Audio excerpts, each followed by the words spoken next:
ಯೋಚನೆ ಮಾಡಿದಾಗ ನಾನು ಅವ್ಳಿಗೆ ಹೇಳ್ತಿದ್ದೆ, ಅಮ್ಮ ಅಣ್ಣ ನನ್ನ ಜೊತೆ ಇದ್ದಾನೆ ಅಂತ. ನೀನ್ ನೋಡಿದ್ರೆ ಓಡೋಗ್ತಿದ್ಯಾ. ನಾನ್ ನಿನ್ಗೆ ಅಣ್ಣ ಆಗಿದ್ದಿದ್ರೆ ನನ್ನ ಮಾತೆಲ್ಲ ನೀನ್ ಕೇಳ್ಬೇಕಾಗ್ತಿತ್ತು. ಕೃಷ್ಣ, ನೀನ್ ನನ್ನ ಮಾತಲ್ಲೇ ಕಟ್ಟಾಕ್ಬಿಡ್ತೀಯ. ಇದೇ ಕೊನೆ ಸಲ. ಇನ್ ಮುಂದೆ ನಾನು ನಿನ್ ಜೊತೆ ಯಾವ ಆಟಕ್ಕೂ ಸೇರ್ಕೊಳ್ಳೋದೇ ಇಲ್ಲ. ನಾರಾಯಣ ನಾರಾಯಣ.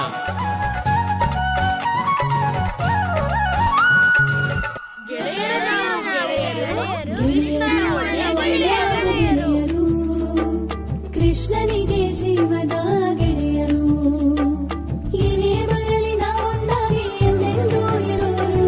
ಗೆಳೆಯರು ನಾವು ಗೆಳೆಯರು, ಕೃಷ್ಣನಿಗೆ ಜೀವದ ಗೆಳೆಯರು. ಈಗ ನಾನು ಆ ಸತ್ಯ ಹೇಳುತ್ತೇನೆ, ಇನ್ನು ನನ್ನಿಂದ ಸಾಧ್ಯವಿಲ್ಲ. ದೇವಕಿ, ದೇವಕಿ, ನಮ್ಮ 8ನೆಯ ಸಂತಾನ ಜೀವಂತವಾಗಿದೆ.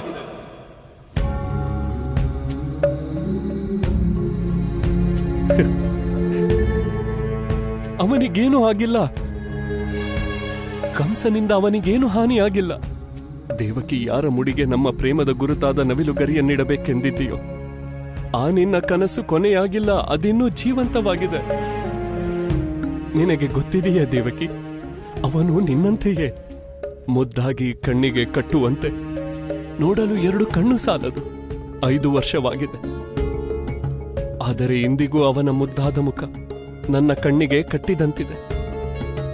ಈಗ ಅವನು ಬೆಳೆದಿರಬಹುದು, ಅಮ್ಮ ಅಮ್ಮ ಎನ್ನುತ್ತಾ ಕುಣಿದಾಡುತ್ತಿರಬಹುದು. ಶಾರದೆಗೆ ಹಸುವಾಗ್ತಿದೆ ಅಂತ ನಿನ್ನೆ ರಾತ್ರಿ ಶಾರದೆ ಬಂದಿತ್ತಲ್ಲ, ಅದೇ ಹೇಳಿದ್ದು. ಗೋಪಿಕೆಯರು ಹಸುವಿನ ಹಾಲನ್ನೆಲ್ಲ ಕರ್ಕೊತಿದ್ದಾರಂತೆ. ಅದಕ್ಕೆ ಕರುಗಳೆಲ್ಲ ಹಸುವಿಂದ ಇರ್ತವೆ. ಕೃಷ್ಣ, ಕರುಗಳ ಮನಸ್ಸಿನ ಮಾತು ನಿನಗ್ ಚೆನ್ನಾಗ್ ಅರ್ಥ ಆಗತ್ತೆ, ಆದ್ರೆ ನಿನ್ ತಾಯಿ ಮನ್ಸಿನ ಮಾತು ಸ್ವಲ್ಪನೂ ಅರ್ಥ ಆಗಲ್ಲ. ನೀನೊಂದ್ ಕೆಲ್ಸ ಮಾಡು, ನೀನ್ ಹೋಗಿ ಕರುಗಳ ಜೊತೆ ಗೆಳೆಯರ ಜೊತೆನೆ ಇದ್ಬಿಡು. ನನ್ ಹತ್ರ ಮಾತಾಡ್ಬೇಡ. ನನಗ್ ತುಂಬಾ ಕೋಪ ಬಂದಿದೆ, ನಾನ್ ನಿನ್ ಜೊತೆ ಮಾತಾಡಲ್ಲ. ನನ್ ಮೇಲೆ ಕೋಪ ಮಾಡ್ಕೊಂಡಿದ್ಯಾ ಅಮ್ಮ? ಹಾ, ತುಂಬಾ ಕೋಪ ಇದೆ. ನನ್ ಜೊತೆ ಮಾತಾಡೋದಿಲ್ವಾ? ಇಲ್ಲ, ಖಂಡಿತ ಇಲ್ಲ. ನಾನು ನಿಂಗೆ ನೋವು ಕೊಟ್ಟಿದ್ದೀನಿ ಅಲ್ವಾ ಅಮ್ಮ? ಸರಿ ಅಮ್ಮ, ನಾನು ಹೋಗ್ತೀನಿ. ನೀ ನನ್ ಕರೆದ್ರೂ ಮತ್ತೆ ಬರೋದಿಲ್ಲ. ನಾನು ನಿಜವಾಗ್ಲೂ ಹೋಗ್ತಿದ್ದೀನಿ. ಕಂದ, ನೀನಿಲ್ಲೇ ಇದೆಯಾ? ಹೌದು, ಆದ್ರೆ ನಾನು ನಿನ್ ಜೊತೆ ಮಾತಾಡೋದಿಲ್ಲ. ನನ್ಗೆ ಹಸು ಆಗ್ತಿದೆ, ಆದ್ರೆ ನಾನು ನಿಂಗೆ ಅದನ್ನ ಹೇಳೋದಿಲ್ಲ. ನೀನ್ ನನ್ ಬೆಣ್ಣೆ ತಿನ್ಸಿದ್ರು ನಾನು ತಿನ್ನೋದಿಲ್ಲ. ಎಲ್ಲ ತಪ್ಪು ನಂದೇ ಅಲ್ವೇನಮ್ಮ? ಅದಕ್ಕೆ ಎಲ್ಲ ಶಿಕ್ಷೆ ನಾನೇ ತಗೋತೀನಿ. ಅಯ್ಯೋ ನನ್ ಕಂದ, ಎಲ್ರೂ ನನ್ ಮಗಂದೆ ತಪ್ಪು ಅಂತಾರೆ.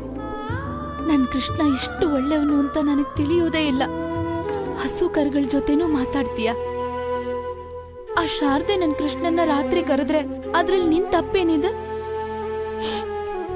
ನಾನೇ ನಿನ್ನ ಅರ್ಥ ಮಾಡ್ಕೊಳ್ಳಿಲ್ಲ. ನಿನ್ಗೆ ಹಸುವಾಗಿದೆ ಅಲ್ಲ? ಬಾ, ನಾನ್ ನಿನ್ಗೆ ಹೊಟ್ಟೆ ತುಂಬಾ ಬೆಣ್ಣೆ ತಿನ್ನಿಸ್ತೀನಿ. ಬಾ. ಬೆಣ್ಣೆಯ ಮುದ್ದೆಯ ಸವಿದನು ಬಾಲ, ಬೆಣ್ಣೆಯ ಮುದ್ದೆಯ. ನಿನಗೆ ನನ್ನಲ್ಲಿ ಪ್ರೀತಿ ಇರುವುದೇ ಹೌದಾಗಿದ್ದರೆ ನೀನು ನನಗೋಸ್ಕರ ಶೃಂಗರಿಸಿಕೊಳ್ಳುತ್ತಿದ್ದೆ. ನಿನ್ನ ಹಣೆಯಲ್ಲಿ ನನ್ನ ಹೆಸರಿನ ಸಿಂಧೂರವಿರುತ್ತಿತ್ತು. ಅದೆಲ್ಲ ಇರಲಿ ಬಿಡು. ಹೆಣ್ಣಿನ ಮನಸ್ಸನ್ನು ಗೆಲ್ಲುವುದು ಹೇಗೆಂದು ನನಗೆ ತಿಳಿದಿದೆ. ಇಂದು ಭಗವಂತ ಕಂಸ ತಾನೇ ನಿನ್ನನ್ನು ಶೃಂಗರಿಸುತ್ತಾನೆ. ಆದರೆ ದೇವಕಿ, ಭಗವಂತ ಕಂಸನ ಮಾತಿನಲ್ಲಿ ವಿಶ್ವಾಸವಿಲ್ಲವೇ? ನಾನು ಒಮ್ಮೆ ತಥಾಸ್ತು ಎಂದ ಮೇಲೆ ದೇವಕಿಗೆ ಮುಕ್ತಿ ಅವಶ್ಯವಾಗಿ ದೊರೆಯುತ್ತದೆ. ಆದರೆ ಅವಳ ಅಷ್ಟಮ ಸಂತಾನವನ್ನು ಶಾಶ್ವತವಾಗಿ ದೂರ ಮಾಡಿದ ನಂತರ ಶೃಂಗಾರ ರಸ. ಹೇಳಿ ಅತ್ತಿಗೆ. ಅಕ್ರೂರರು ಹೇಳುತ್ತಿದ್ದರು ದೇವಕಿಯ ಪ್ರಾಣ ಅಪಾಯದಲ್ಲಿದೆ ಎಂದು. 5 ವರ್ಷ ಕಳೆಯಿತು. ನನಗನಿಸಿತು ಸಮಯ ಕಳೆದಂತೆ ದೇವಕಿಯ ಆರೋಗ್ಯ ಸುಧಾರಿಸುವುದೆಂದು. ಆದರೆ ಈಗ ರಾಜವೈದ್ಯರು ಕೈ ಚೆಲ್ಲಿ ಕೂತಿದ್ದಾರೆ. ನನಗರ್ಥ ಆಗುತ್ತೆ ಅತ್ತಿಗೆ. ಗೆಳೆಯ ವಸುದೇವನಿಗೆ ಅದೆಷ್ಟು ಸಂಕಟ ಆಗ್ತಿದೆಯೋ ಏನೋ. ಒಂದು ಕಡೆ 8ಕ್ಕೆ 8 ಮಕ್ಕಳ ಸಾವಿನ ದುಃಖ, ಇನ್ನೊಂದು ಕಡೆ ಹೆಂಡತಿಗಾಗ್ತಿರೋ ನೋವು. ಅದು ಅಲ್ಲದೆ ಈ ಕಂಸನ ಮುಂದೆ ನಮ್ಮ ಎಲ್ಲ ಯೋಜನೆಗಳು ಸೋಲುತ್ತಿವೆ. ಅದಕ್ಕೆ ನೀವು ಬೇಜಾರಾಗಬೇಡಿ. ವೃಷಭಾನುವರ ಮುಂದಾಳತ್ವದಲ್ಲಿ ಗೊಲ್ಲರ ದೊಡ್ಡ ಸೈನ್ಯ ತಯಾರಾಗ್ತಿದೆ. ಒಂದು ಸಲ ಮಥುರೆಗೆ ಹೋಗೋ ಸುರಂಗದ ಕೆಲಸ ಮುಗೀತು ಅಂದ್ರೆ ನಾನು ನಿಮಗೆ ಭರವಸೆ ಕೊಡ್ತೀನಿ.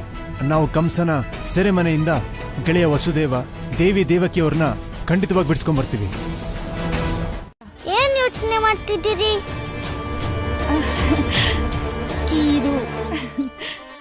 ಖೀರು ತಯಾರಿಸಬೇಕಲ್ವೇ? ಅದರ ಕುರಿತೇ ಯೋಚಿಸುತ್ತಿದ್ದೆ.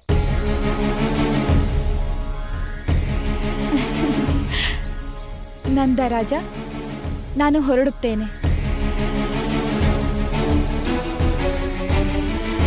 ಅಣ್ಣ, ಅಮ್ಮ ಬೆಣ್ಣೆ ತೆಗೆಯುವಾಗ ಏನೂ ಯೋಚನೆ ಮಾಡೋದಿಲ್ಲ.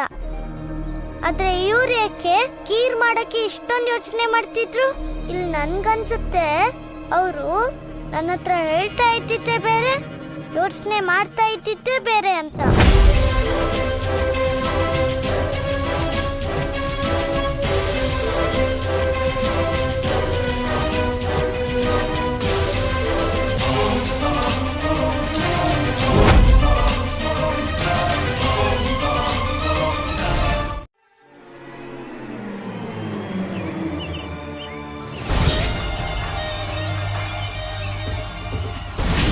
ಅನ್ನ ನಿಮ್ಮದು, ಹಾಲು ನಿಮ್ಮದು, ಮಕ್ಕಳು ನಿಮ್ಮವರೇ.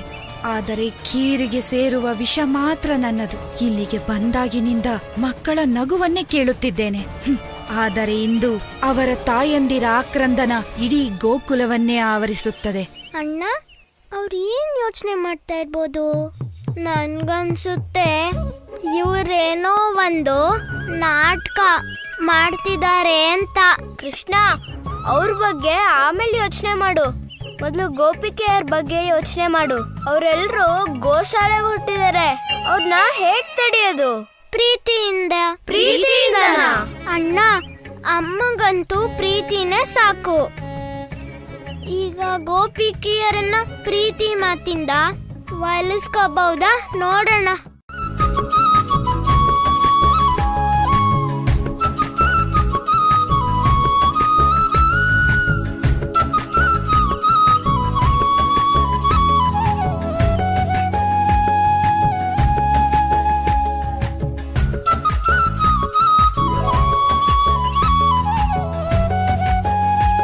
ನೀವಿಲ್ಲಿ ಕೃಷ್ಣಂಗೆ ಸಿಂಗಾರ ಮಾಡ್ಕೊಂಡ್ ಕೂತಿದ್ದೀರಾ?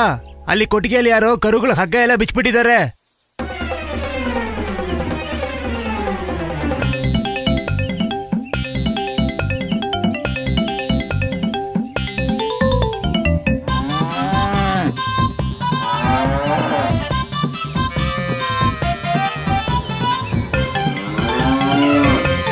ಅಯ್ಯೋ, ಇದೆಲ್ಲ ಹೇಗಾಯ್ತು?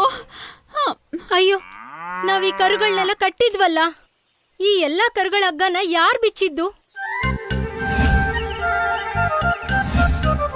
ಅದೇ ತಾಯಿಯ ಹಾಲಿನಿಂದ ಅವರ ಮಕ್ಕಳ ಮರಣವಾಗುತ್ತದೆ.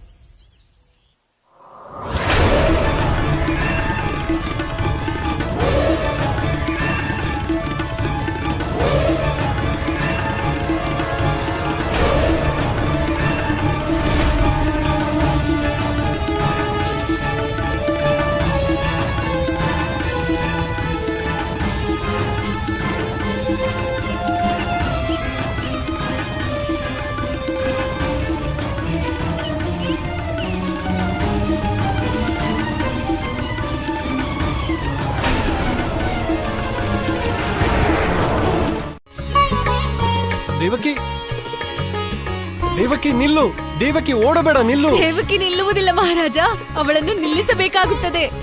ಬನ್ನಿ, ಮುಂದೆ ಬನ್ನಿ, ಹಿಡಿಯಿರಿ ನನ್ನನ್ನು.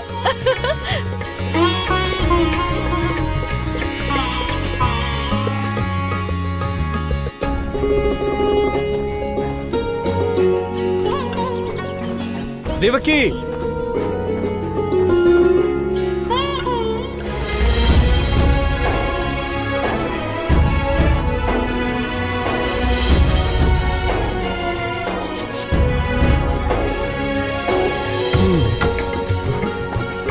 ಸರಿ, ಆಗಲಿ ಬಿಡು ದೇವಕಿ, ನೀನೇ ಗೆದ್ದೆ, ನಾನೇ ಸೋತೆ.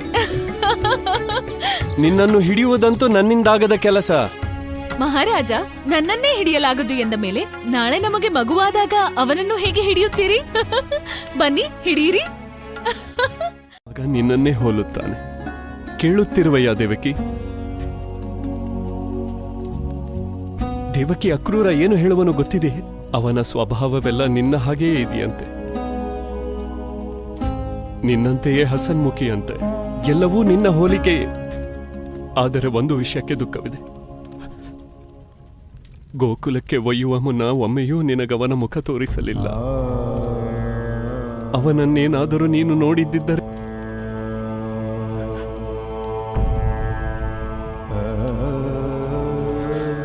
ದೇವಕಿ, ದೇವಕಿ, ನಮ್ಮ ಮಗ ಈಗ ಬೆಳೆದಿರುತ್ತಾನೆ.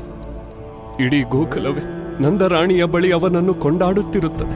ಯಾರೂ ಅವನ ಕಡೆ ಬೆರಳೆತ್ತಿ ತೋರದಂತೆ ಬೆಳೆಯುತ್ತಿರುತ್ತಾನೆ. ಅವನು ನಿನ್ನ ಮಗನಲ್ಲವೇ? ಎಲ್ಲರನ್ನೂ ಮಾತಿನಲ್ಲೇ ಮರಳು ಮಾಡಿರುತ್ತಾನೆ.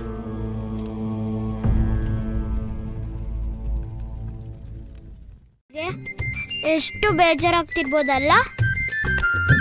ನಾನು ಹಸ್ಕೊಂಡಿದ್ರೆ ನಿಂಗೂ ಬೇಜಾರಾಗುತ್ತಲ್ವಾ? ಅಲ್ವಾ ಅಮ್ಮ?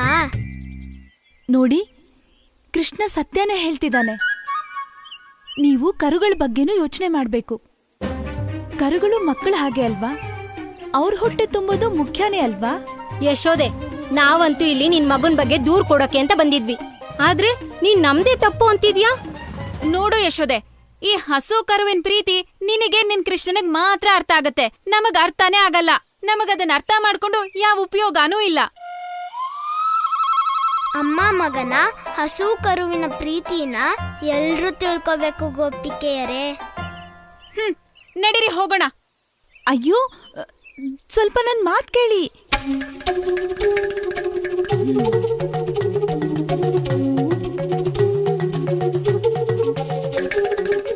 ಎಂಬಂತಿದೆ. ಇಂದು ಆ ಕೃಷ್ಣನಿಂದಾಗಿ ನಾನು ಹಾಲನ್ನು ತರಲಾರದೆ ಹೋದೆ. ಅವನಿಂದಾಗಿ ನಾನು ಕೆಸರಲ್ಲಿ ಬೀಳುವಂತಾಯ್ತು. ಏನಾದರೂ ಮಾಡಲೇಬೇಕು. ಆದಷ್ಟು ಬೇಗ ಆ ಬಾಲಕನನ್ನು ದೂರ ಮಾಡಲೇಬೇಕು.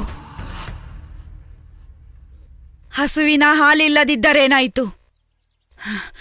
ನಾನು ಆಲದ ಹಾಲಿನಿಂದ ಕೀರು ಮಾಡುತ್ತೇನೆ.